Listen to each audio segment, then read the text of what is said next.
As pessoas que perseguiram a minha mãe naquele túnel foram as mesmas que estavam tirando fotos dela morrendo no banco de trás do carro. Eu sei disso, o William sabe disso. Ela tinha um machucado muito grave na cabeça, mas ainda estava viva.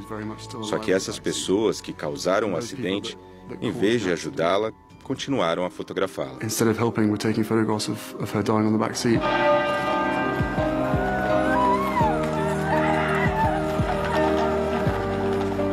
Eu queria que a minha mãe tivesse orgulho da pessoa que eu tinha me tornado.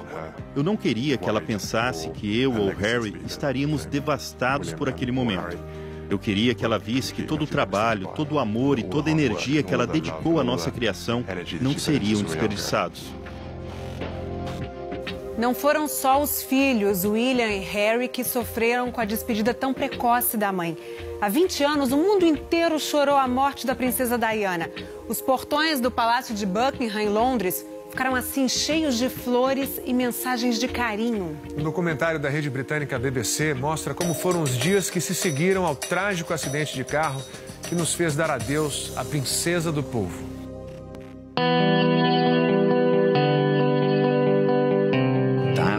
A Diana sempre andava com o celular na bolsa. Eu liguei para ela. O telefone tocou e eu pensei que estranho, ela sempre atende. Eu recebi uma ligação da rede de TV CNN. Eles queriam saber se eu podia comentar o acidente em Paris. Eu falei, que acidente?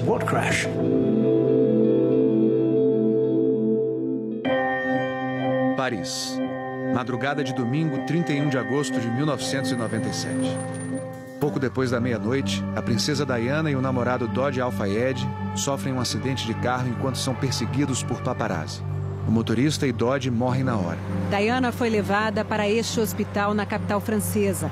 Recebeu massagem cardíaca por 2 horas, mas os ferimentos eram graves. Às 3 da manhã, os médicos declaram que a princesa do povo estava morta. Ela tinha 36 anos. Ainda na madrugada, num castelo na Escócia, o príncipe Charles, ex-marido de Lady Di, recebeu a notícia. Ele desmoronou. Charles sabia na hora que ele e a família real seriam culpados pela morte de Diana. O casal havia se divorciado no ano anterior, depois de traições de Charles e desentendimentos entre Diana e a rainha Elizabeth. Com a separação, Lady Di perdeu o título da realeza, mas Charles sabia o quanto ela ainda era amada pelas pessoas. Ele decidiu ir até Paris buscar o corpo. Isso surpreendeu muita gente, porque eles eram divorciados. Ele não tinha direito de ir até lá. Ele era apenas o pai dos filhos dela. Os príncipes William e Harry foram avisados da morte da mãe quando o dia amanheceu, assim como a maioria dos britânicos.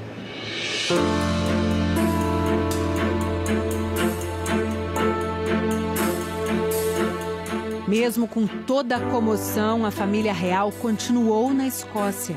Naquela manhã, a rainha levou os netos para a missa.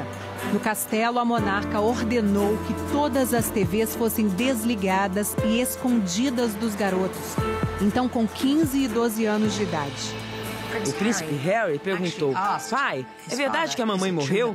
Nem ele nem o irmão mais velho conseguiam entender por que todo mundo continuava agindo normalmente. À tarde, o príncipe Charles chegou ao hospital em Paris. Ele usou o avião da monarquia para ir à França, apesar dos protestos da rainha Elizabeth, que queria que o filho pegasse um voo comercial. Lá, ele desafiou a mãe mais uma vez. Cobriu o caixão de Diana com a bandeira da família real. Ele estava devastado. Era o adeus à mulher que ele amou por tantos e tantos anos.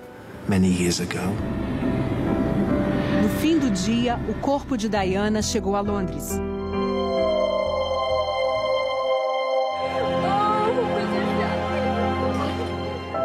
As igrejas e as praças ficaram lotadas. Impactada pelo sofrimento demonstrado pelo povo britânico, a monarquia decidiu dar a Diana um funeral da realeza. A abadia de Westminster foi escolhida para a cerimônia. Os organizadores queriam que os filhos da princesa acompanhassem o cortejo do caixão, mas William se recusou. Ele não queria ser visto chorando, não queria a atenção da imprensa. A Rainha Elizabeth e seu marido, o Príncipe Philip, fizeram de tudo para proteger os netos. Mas o isolamento da família real começou a incomodar. Os principais prédios de Londres estavam com a bandeira do Reino Unido a meio mastro, em sinal de respeito. No Palácio de Buckingham, o mastro continuava vazio, enquanto milhares de flores eram deixadas nos portões. Finalmente, a rainha percebeu que precisava deixar de lado os sentimentos pessoais sobre Diana.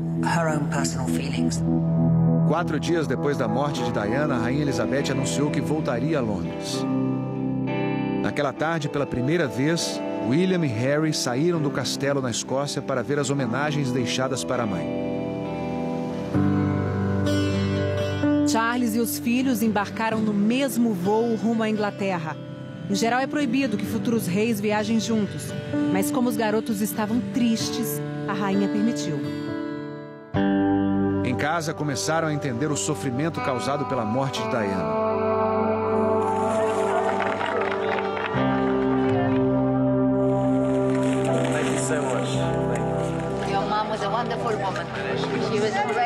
A 3 quilômetros dali, a Rainha Elizabeth e o Príncipe Philip tiveram uma recepção acanhada no Palácio de Buckingham. Pela primeira vez em 50 anos, a rainha fez um discurso pela televisão. Desde as notícias horríveis do domingo passado, nós vimos em todo o Reino Unido e ao redor do mundo uma expressão impressionante da tristeza pela morte de Diana. Diana era um ser humano excepcional.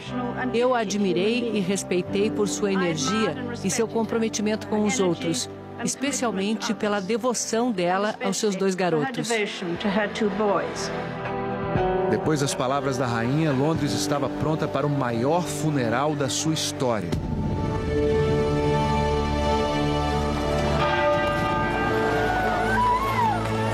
A rainha desceu do palácio para ver o cortejo. Num gesto pequeno, mas raro para uma monarca, ela se curvou. O príncipe William mudou de ideia e acompanhou o irmão, o pai, o avô e o tio atrás do caixão até a abadia. Era um silêncio completo. E aí o caixão entrou. Foi quando caiu a ficha de todo mundo. Uma dor insuportável.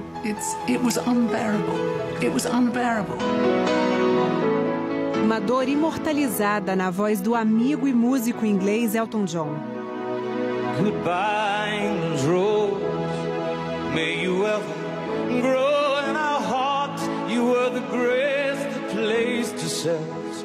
No mesmo dia, o corpo foi enterrado na casa da família de Diana, fora de Londres, numa pequena ilha no meio de um lago. Jogamos terra no caixão e fomos embora. Foi simples e adorável. A princesa do povo teve, enfim, paz. Your legend ever will.